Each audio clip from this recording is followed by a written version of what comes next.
Vamos dar continuidade à nossa série de mensagens, tendo como base o livro de Filipenses. Vamos abrir então Filipenses capítulo 2, do verso 12 até o verso 16. Nós temos como proposta, trazemos aqui sempre uma mensagem expositiva. Por isso, eu gostaria que os irmãos continuassem com as suas Bíblias abertas, estar conferindo a cada momento que nós estivermos falando com as suas Bíblias abertas, do decorrer da mensagem. Diz assim então o texto sagrado, Filipenses capítulo 2, do verso 12 até o verso 16. De sorte que, meus amados, assim como sempre obedecestes, não só na minha presença, mas muito mais agora na minha ausência, assim também operai a vossa salvação com temor e tremor, porque Deus é o que opera em vós, tanto querer como efetuar, segundo a sua boa vontade. Fazei todas as coisas sem murmurações nem contendas, para que sejais irrepreensíveis e sinceros, filhos de Deus inculpáveis, no meio de uma geração corrompida e perversa, entre a qual resplandeceis como astros do mundo, retendo a palavra da vida, para que no dia de Cristo possa gloriar-me de não ter corrido nem trabalhado em vão. Senhor, mais uma vez na tua presença, suplicamos o teu favor, suplicamos o auxílio do Senhor, porque reconhecemos, ó Pai querido, que em ti nada podemos fazer. Pai, para que eu possa edificar a tua igreja, que tu possas me usar como um vaso de barro, como um instrumento teu. Auxilia-me através do teu Espírito Santo para a tua igreja. Eu clamo a Deus que tu possa dar a ela o discernimento do teu Espírito, para que eles possam reter no coração só o que vier da tua parte. Eu oro ao Senhor em nome de Jesus, amém. Pode sentar, irmãos.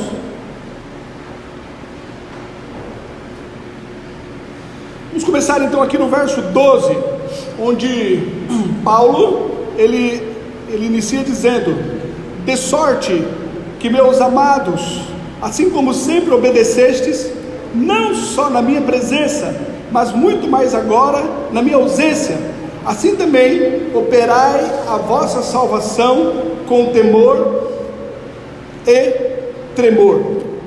Paulo, quando ele começa aqui o verso 12, ele falando de sorte que, esse de sorte que, ele está ligando o que ele acabara de falar no contexto anterior, onde ele mostra que nós devemos ter o mesmo sentimento que houve em Cristo Jesus, que devemos então desenvolver a nossa vida tendo como padrão o caráter de Cristo, que possamos ter um comportamento de acordo com o padrão de Jesus Cristo. Então ele liga o que ele acabou de falar e exorta agora aos irmãos a obediência. Então ele fala, de sorte, desta forma, de acordo com o caráter de Cristo, meus amados irmãos, assim como sempre obedecestes. Ele então exorta aos filipenses para que eles venham viver um estilo de vida em obediência a Deus. Ele mostra a necessidade então da obediência. Mas o que é interessante aqui é que Paulo, ele coloca como base, como estímulo, para que eles venham estar obedecendo a sua palavra, obedecendo então a sua carta. Ele mostra que o que deve estimular a eles é o próprio comportamento dos filipenses. Ele diz, de sorte que, meus amados irmãos, assim como sempre obedecestes. Já era do feitio dos filipenses ter uma vida em obediência. Eles já eram caracterizados por uma igreja que se comprometia com a palavra de Deus. Paulo então estimula, como vocês já andam, como vocês já têm esse comportamento, como já é do estilo de vida de vocês, como vocês já sempre estão em obediência, continue assim. Vocês são exemplo para vocês mesmos. Assim como vocês sempre obedecestes, que vocês então tenha isso como regra, continue em obediência. Aí ele continua no verso 12: não só na minha presença, mas muito mais agora na minha ausência. Quando Paulo mostra que os filipenses deveriam obedecer a ele, não só quando Paulo estava entre eles, mas agora, em virtude dele estar distante, Paulo está escrevendo essa carta quando ele está encarcerado lá em Roma. Ele fala: não obstante eu estar ausente entre vocês, que vocês continuem em obediência. O que Paulo quer que os filipenses entendam é que a obediência nossa, em primeira instância, é uma obediência a Deus. Então, não obstante o pastor deles, que no caso Paulo, não estava presente entre eles, mas Deus estava. Ainda que eu não estou presente entre vocês, mas a obediência a que vocês devem é uma obediência a Deus, e Deus está presente continuamente, e dele nada nós podemos esconder, porque os olhos do Senhor estão sobre todos vocês. Então, não obstante eu estar ausente entre vocês, por vocês terem em primeira instância o dever, a responsabilidade de estar obedecendo a Deus, que vocês continuem em obediência a Deus, a quem nada podemos esconder. Lucas, capítulo 12, do verso 12 ao verso 13 diz: mas nada há encoberto que não haja de ser descoberto, nem oculto que não haja de ser sabido. Porquanto tudo que em trevas dissestes, a luz será ouvido, e o que falastes ao ouvido, ao gabinete, sobre os telhados, será apregoado.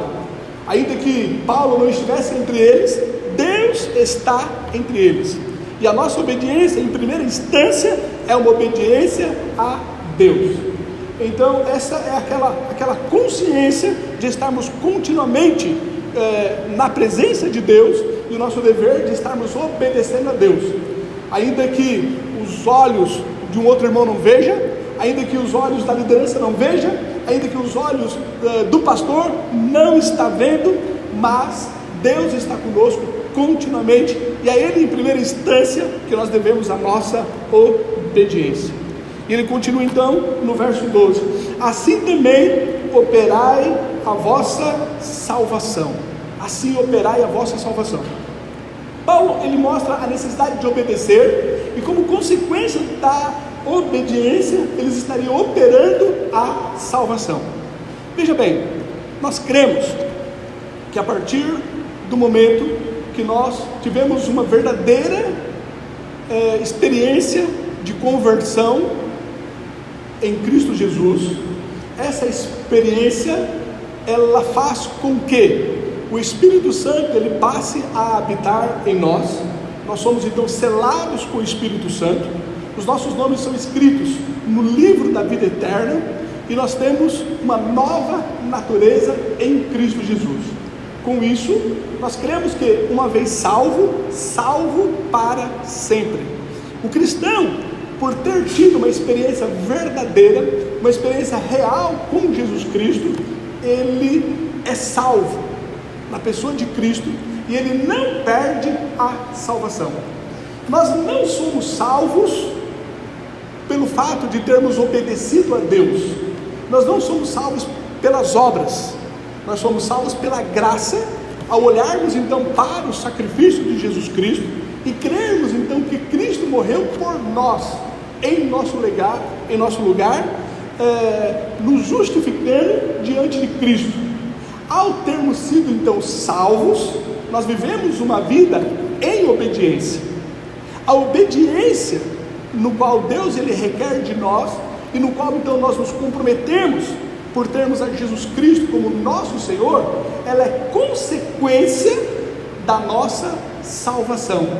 Então, quando Paulo ele diz aqui para nós operar aqui a salvação, nós devemos então operar essa salvação como consequência de termos sido salvos.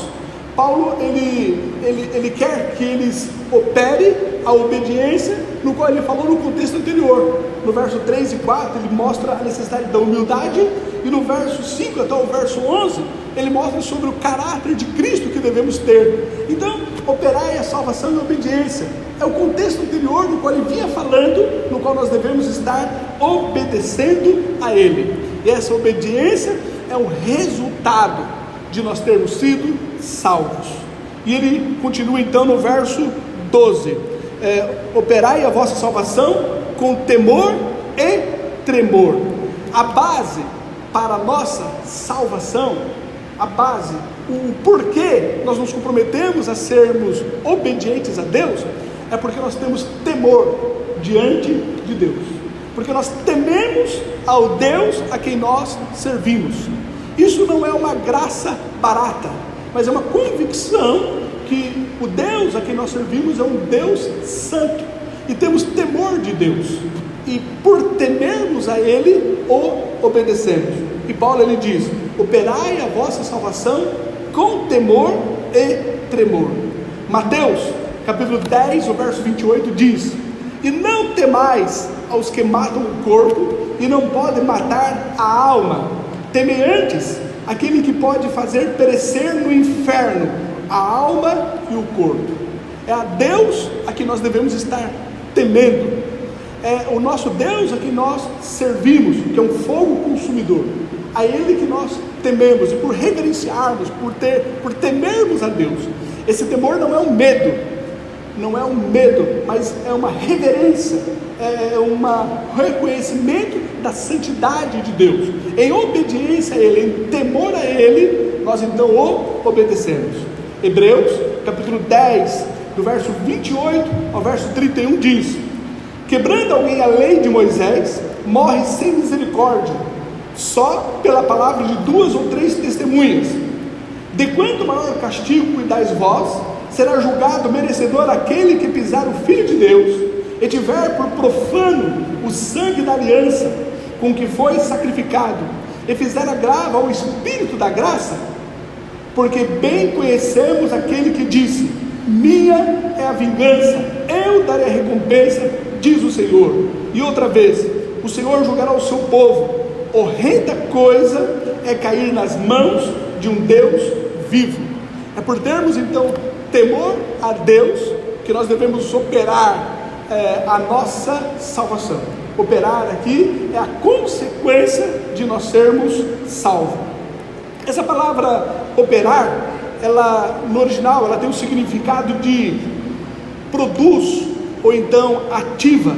É algo assim que está sendo realizado em nós através da graça de Deus. Deus ele opera, Deus ele ativa, Deus ele produz em nós o desejo de nós estarmos obedecendo a Ele. Isso como resultado de sua graça sobre nós. Deus ele opera através do seu Espírito Santo o desejo em nossos corações de estarmos obedecendo a Ele, visto que agora nós estamos em Cristo Jesus, visto que agora nós somos filhos de Deus, visto que agora temos uma nova natureza, visto que agora nós nos propomos a mortificar a nossa carne e deixar que Cristo viva através de nós. Gálatas capítulo 2, o verso 20 diz: já estou crucificado com Cristo, e vivo não mais eu, mas Cristo vive em mim, e a vida que agora vivo na carne, vivo na fé do Filho de Deus, o qual me amou e se entregou a si mesmo por mim. Ezequiel capítulo 11, do 19 ao 20 diz: e lhes darei um só coração e um espírito novo porém dentro deles, e tirarei da sua carne o coração de pedra, e lhes darei um coração de carne, para que andem nos meus estatutos, e guardem os meus juízos, e os cumpram, e eles me serão por povo, e eu lhes serei por Deus. Novamente o profeta Jeremias fala, Jeremias 32, do 38 ao 40, e eles serão o meu povo, e eu lhes serei o seu Deus, e lhes darei o mesmo coração, e um só caminho, para que me temam todos os dias, para seu bem, e o bem de seus filhos depois deles, e farei com eles uma aliança eterna, de não me desviar de fazer-lhes o bem, e porei o meu temor nos seus corações, para que nunca se apartem de mim. Então nós vemos que é Deus que opera em nós esse desejo de estarmos nos consagrando a Ele, de estarmos vivendo para Ele. É uma obra realizada em nossos corações pela graça de Deus, onde Ele opera, onde Ele ativa, onde Ele produz em nossos corações o desejo de poder servi-lo. Diante disso, nós reconhecemos que não há nada que nós possamos nos vangloriar por estarmos nos consagrando diante de Deus. Não há nada porque possa surgir uma certa soberba em nossos corações por nós vivermos em santidade, em compromisso, em obediência a Ele. Não há em nós um desejo por nós mesmos de estarmos obedecendo a Deus. A nossa natureza é uma natureza pecaminosa, e o nosso desejo é de estarmos então nos rebelando contra Deus e pecando contra Deus. Se nós servirmos a Deus e estamos em consagração a Ele, é por causa dele que está operando em nós. Tudo vem de dele, por isso que nós em nada podemos nos vangloriar. João capítulo 5 verso 5 diz: eu sou a videira e vós as varas, quem está em mim e eu nele, esse dá muito fruto, porque sem mim nada podeis fazer. Não há nada em nós mesmos e por nós mesmos que venhamos buscar a Deus. Se estamos nos consagrando, se estamos cada vez mais envolvidos com o Senhor, se estamos desejosos de investir no seu reino, se estamos nos comprometendo em orar a Deus e buscando o Senhor, se estamos nos comprometendo a ler a sua palavra, é Deus que está colocando esse desejo em nossos corações pela sua graça. É Ele que produz, que ativa, que trabalha isso em nossos corações. E isso é feito pela vontade dEle. Olha aqui o verso 3: porque Deus é o que opera em nós, aliás, Deus é o que opera em vós, tanto querer como efetuar, segundo a sua boa vontade. O motivo que leva Deus a operar esse desejo em nossos corações, fazer com que pela sua graça nós venhamos obedecê-lo, é por causa da vontade dEle. Não há nada que Deus ele olhou em nós e nós por nós mesmos recebêssemos mérito diante de Deus, mas se Ele opera isso em nossos corações, fazendo com que nós venhamos perseverar em obediência a Ele, é por causa dEle, é em virtude da vontade dEle.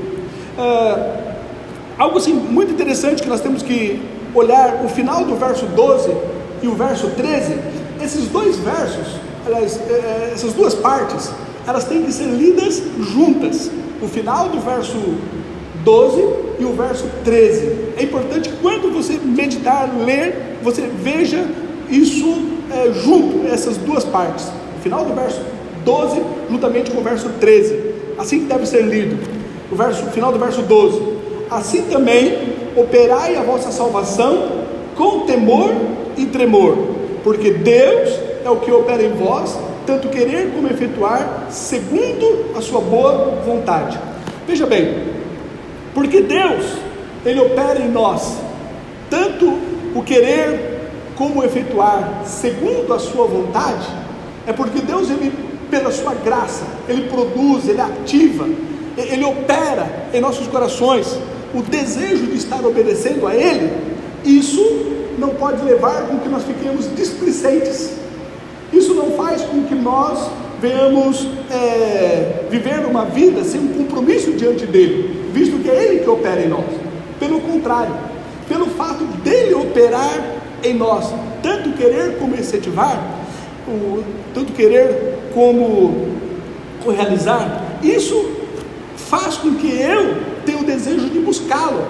Isso faz com que eu venha me consagrar diante dEle. Isso faz com que eu venha ler a Bíblia, com que eu venha orar, com que eu venha me santificar, com que eu venha me purificar diante dEle, porque Deus opera em nós, tanto querer como efetuar. Aí o final do verso 12: eu vou operar a minha salvação com temor e tremor. Deus, Ele coloca o desejo de eu me consagrar diante dele. E porque ele me coloca em meu coração o desejo de eu me consagrar diante dele, eu então o obedeço, eu então me consagro, eu então tenho desejo de estar na presença dele. Por Deus, pela sua benevolência, pela sua graça, me alcançar, pela vontade dele, não obstante eu não ter nenhum mérito, porque a minha vontade, o meu desejo, por eu ainda ser pecador, é querer me desviar dele, mas se eu estou na presença dele é porque ele está operando em mim. Isso faz com que eu venha operar a minha salvação com temor e tremor diante dele. Esse é o mesmo ensinamento que nós podemos ver lá em Gálatas, no capítulo 5. Veja bem, olha o verso 16 e o verso 18, onde está escrito, Gálatas capítulo 5, verso 16 diz: digo, porém, andai em espírito e não cumprireis a concupiscências da carne. E o verso 18 diz, Gálatas 5,18: mas se sois guiados pelo espírito, não estáis debaixo da carne. É porque nós somos guiados pelo espírito, nós andamos em espírito. Ou se nós andamos em espírito, é resultado de eu ser guiado em espírito. É porque Deus, ele opera em mim, tanto querer e efetuar. É por isso que eu opero a minha salvação com temor e tremor. Nós não somos salvos por causa de algum mérito nosso, por termos sido obedientes a ele, mas por eu ter sido salvo, eu então obedeço a ele, e a minha obediência a ele é resultado da graça dele sobre mim, no qual pela vontade dele opera, coloca em meu coração o desejo de obedecer. Tudo vem de Deus. Olha o verso 14: fazei todas as coisas sem murmurações nem contendas. Aqui nesse verso, Paulo ele está proibindo duas atitudes dos irmãos ali dos Filipenses, duas atitudes que não pode haver na igreja. Deus ele faz aqui, Paulo ele faz aqui duas proibições. A primeira é: fazei todas as coisas sem murmurações. No caso aqui seria queixas, que tudo que nós venhamos fazer seria sem queixas. Essas queixas são aquelas inimizades malignas e secretas, algo que se faz às escondidas, aquelas murmurações que a pessoa faz, mas não é pública, ela é talvez no seu coração, talvez na sua mente, talvez fazendo algo, está ali zangado, está realmente murmurando, às vezes consigo mesmo a pessoa está fazendo, mas em murmuração, a pessoa está fazendo, mas sem o prazer, ela está cumprindo uma ordenança divina, ou está fazendo algo dentro da obra de Deus, está realizando o ministério, mas há uma queixa, há algo assim individual, secreto, no qual ela fica murmurando, se queixando. Então Paulo ele diz que isso não deve haver, essas queixas secretas, essas murmurações individuais, essas reclamações no qual a pessoa não faz para outro, mas ela faz para si mesma. É algo que está no seu coração, no qual é uma chateação por estar fazendo algo para Deus, ou que envolve o ministério, que envolve a igreja, que envolve o corpo de Cristo. Paulo então nos exorta para que não haja esse tipo de atitude. A segunda proibição de Paulo é em relação às contendas. Olha o verso 14: fazendo todas as coisas sem murmurações nem contendas. Essas contendas são discussões, são as contendas públicas, algo que possa haver em termos de inimizades públicas, algo que possa haver no qual traz um mau testemunho que é visto pelos outros. Já é aqui uma discussão entre um grupo, entre duas pessoas, mas que isso é visto, é perceptível. Outros podem estar participando da sua contenda, algo público. Paulo diz que também não deve haver na nossa igreja. Na igreja é uma proibição por parte de Paulo. Fazei todas as coisas seja individual ou seja em público, que não possa ocorrer. Fazem todas as coisas sem murmurações e também sem contendas. O verso 15: para que sejais irrepreensíveis e sinceros, filhos de Deus, inculpáveis, no meio de uma geração corrompida e perversa, entre a qual resplandeceis como astros no mundo. O objetivo da nossa obediência, o objetivo de nós fazermos todas as coisas sem murmurações e sem contendas, é para que, através disso, nós venhamos resplandecer como astro no mundo. Mas Paulo mostra que isso é uma atitude de um filho. É por sermos filhos de Deus, nós temos que resplandecer como astros no mundo, temos que ser irrepreensíveis, temos que ser sinceros e inculpáveis. Isso é uma condição da nossa filiação divina. Isso é por sermos filhos de Deus, nós então buscamos ter um comportamento irrepreensível. Por termos uma filiação divina, como resultado do nosso novo nascimento, como resultado de fazermos parte do corpo de Cristo, como resultado do Espírito Santo estar habitando em nós, como resultado de sermos de Jesus Cristo, de sermos filhos de Deus, nós agora andamos irrepreensíveis e sinceros. Isso é uma condição do Filho de Deus. Mateus, capítulo 5, verso 44 diz: eu, porém, vos digo, amai os vossos inimigos, bendizei os que vos maldizem, fazei bem aos que vos odeiam, e orai pelos que vos maltratam e vos perseguem, para que sejais filhos do vosso Pai que estás nos céus. É porque somos filhos de Deus, porque nós temos um Deus que habita em nós, porque somos selados com o Espírito Santo, como parte do corpo de Cristo. Então nós buscamos ser irrepreensíveis, nós buscamos ter uma natureza que corresponde com o Pai no qual nós servimos. O filho, ele sempre almeja ter a característica, ter a natureza do Pai. 2 Pedro, capítulo 1, verso 4 diz: pelas quais Ele nos tem dado grandíssimas e preciosas promessas, para que por elas fiqueis participantes da natureza divina, havendo escapado da corrupção que pela concupiscência há no mundo.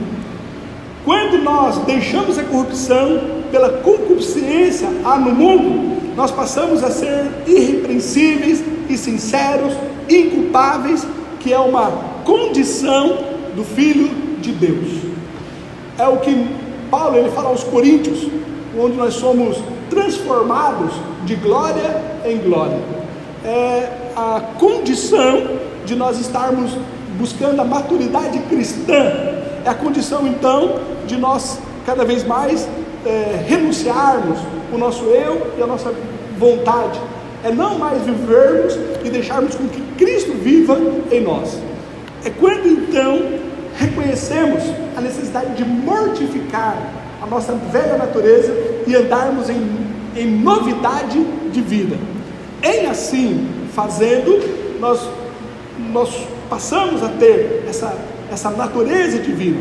A natureza divina não quer dizer que nós passamos a ser deuses, mas passamos a ter o caráter de Cristo, passamos a ter a condição de Jesus Cristo na mesma vivência, no mesmo comportamento dele. Nós passamos a seguir as pisadas de Cristo, deixamos que Cristo viva em nós. Isso é resultado da nossa obediência à palavra de Deus. E Paulo ele continua aqui no verso 15: para que sejais, isso é o que ele almeja da nossa igreja, para que sejais irrepreensíveis, sinceros, filhos de Deus, inculpáveis, no meio de uma geração corrompida e perversa. Não se engane quanto ao meio no qual nós vivemos. Nós vivemos no meio de uma sociedade corrompida, Nós vivemos no meio de uma sociedade perversa. Nós vivemos em um mundo que jaz no maligno. Por mais que nós possamos ver a bondade, a solidariedade, por mais que nós possamos ver o amor no coração das pessoas, mas tudo isso é contaminado ainda por uma condição de pecado, por uma natureza pecaminosa e adâmica. Todo o mundo, ele jaz no maligno. Paulo, ele mostra aqui que nós devemos viver irrepreensível, como astros no mundo, mas no meio de uma geração perversa e numa geração corrompida. Não se engane em relação ao mundo, ao meio em qual nós estamos vivendo. 1 João, capítulo 5, verso 19 diz: sabemos que somos de Deus e que todo mundo está no maligno. Efésios, capítulo 2, do verso 1 ao verso 3 diz: e vos vivificou, estando vós mortos em ofensas e pecado, em que no outro tempo andastes segundo o curso deste mundo, segundo o príncipe das potestades do ar, do espírito que agora opera nos filhos da desobediência, entre os quais todos nós também antes andávamos, nos desejos da nossa carne, fazendo a vontade da carne e dos pensamentos, e éramos por natureza filhos da ira, como os outros também. É essa geração corrompida, é essa geração perversa, é esse mundo que jaz no maligno, no qual nós fazemos parte. E é para este mundo que Paulo então nos chama, que nós devemos resplandecer como astro no mundo. É para este mundo que nós devemos então salgar e fazer a diferença entre eles, ser a luz do mundo e o sal da terra. É em meio a este mundo que nós devemos fazer a diferença. Agora, não se engane em relação ao meio no qual nós vivemos. Por vezes, nós vemos alguns resultados bons na humanidade, nós vemos progresso em relação a algumas coisas que ocorrem, em termos de solidariedade, em termos de amor, em termos de pessoas auxiliando os outros. Mas isso são algo que não devia nos levar a entender que as coisas estão melhorando, mas a perspectiva é que as coisas vão piorar cada vez mais que estamos próximos à volta do Senhor Jesus Cristo. A tendência é que as coisas vão piorar, porque essa é uma geração corrompida, é uma geração perversa no qual nós vivemos entre eles, e é entre eles que nós devemos mostrar que nós somos luz. É entre essa geração perversa e corrompida que nós devemos salgá-los e mostrar que nós não fazemos parte dessa sociedade. É como que nós estivéssemos em uma contramão em relação a eles. Todos eles estão numa direção e nós estamos indo numa direção oposta. Eles pagam o mal com o mal e nós pagamos o mal com o bem. Nós fazemos o bem a eles não para receber mérito, não para receber a honra ou a glória. Fazemos o bem porque entendemos que precisamos ajudar o nosso próximo. É uma questão de nós buscarmos cada vez mais sermos semelhantes a Cristo e vivermos conforme o caráter de Cristo, mas em meio a uma geração perversa e uma geração corrompida. O final do verso 15, Paulo ele fala: entre a qual resplandeceis como astros do mundo. Paulo então nos exorta a nós brilharmos no meio das trevas deste mundo.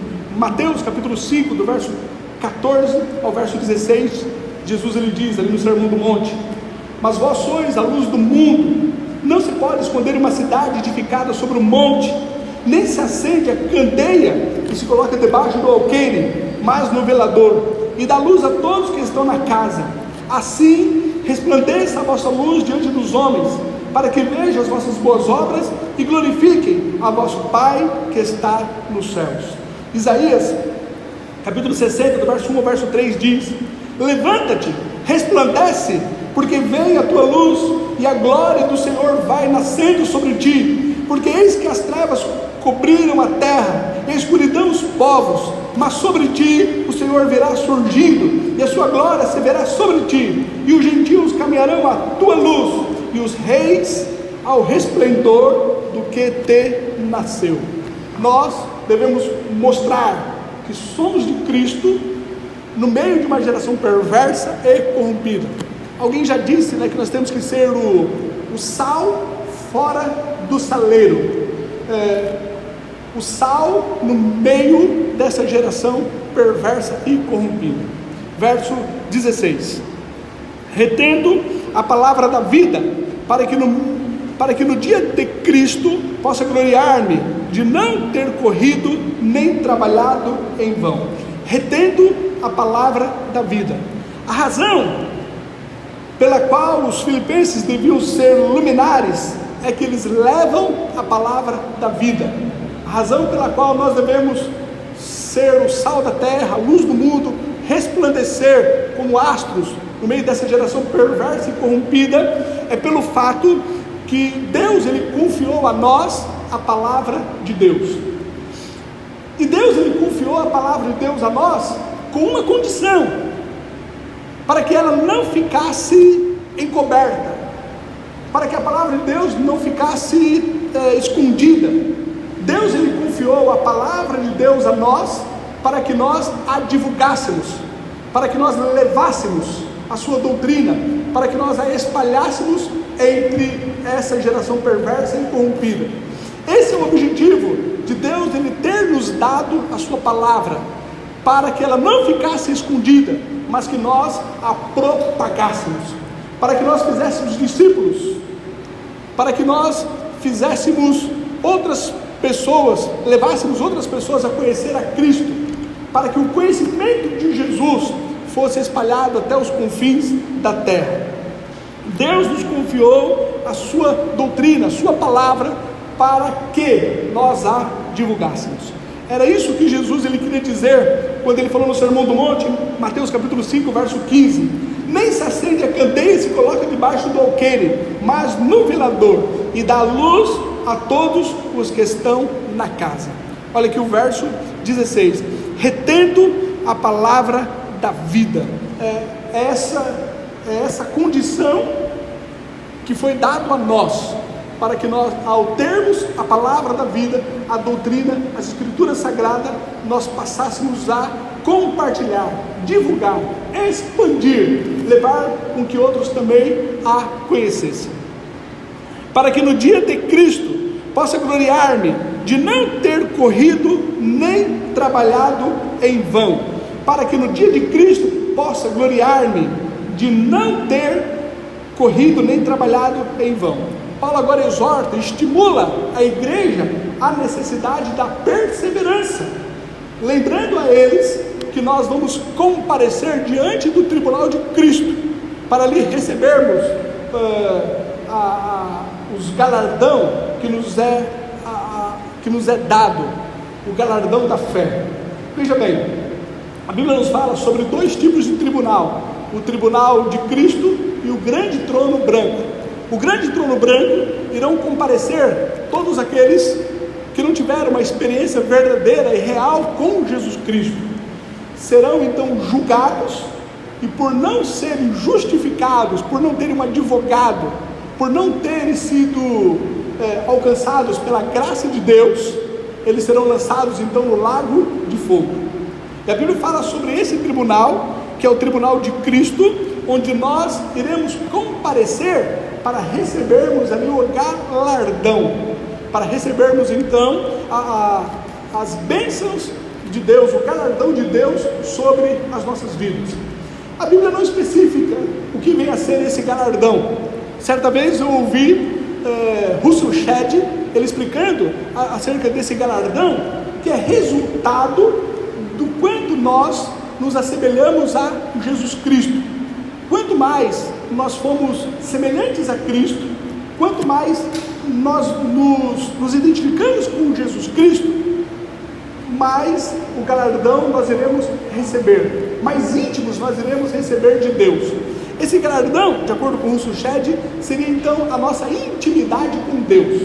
Essa intimidade seria resultado de quanto nós nos deixamos ser trabalhados, transformados. Quanto mais nós deixamos o pecado, quanto mais nós fomos mudados de glória em glória, quanto mais você se assemelhou a Jesus Cristo. Com isso, não importa o cargo que você tem, não importa o quanto você lê a Bíblia, não importa o quanto você ora, não importa o quanto você doa em termos de ofertas, ou o que as coisas que você faz para Deus. O que Ele quer de nós é o quanto você se identifica com Jesus Cristo, o quão semelhante você é a Cristo, o quão você se deixou ser transformado e mudado por Ele, o quanto você mortificou o seu eu e a sua carne, o quanto você morreu e deixou com que Cristo vivesse através da sua vida. Isso é o que Deus Ele requer de nós. Isso é o que mostra a nossa intimidade com Deus. A nossa intimidade não consiste do que nós fazemos para Deus, mas sim do que Ele faz em nossas vidas. A intimidade verdadeira do que Deus Ele requer de nós é o quanto nós obedecemos a Ele. Não é o quanto você lê a Bíblia, o quanto você decora versículos bíblicos, o quanto você sabe pregar. De repente você se tornou um bom pregador e consegue pregar bem a Bíblia. Isso não mostra a sua maturidade, isso não mostra nenhum tipo de espiritualidade. A verdadeira espiritualidade se caracteriza pelo que você se deixou ser transformado por Deus, o quanto você tem o caráter de Cristo em sua vida. É este o resultado de nós recebermos então os nossos galardões, o que nós nos deixamos ser trabalhados por Deus.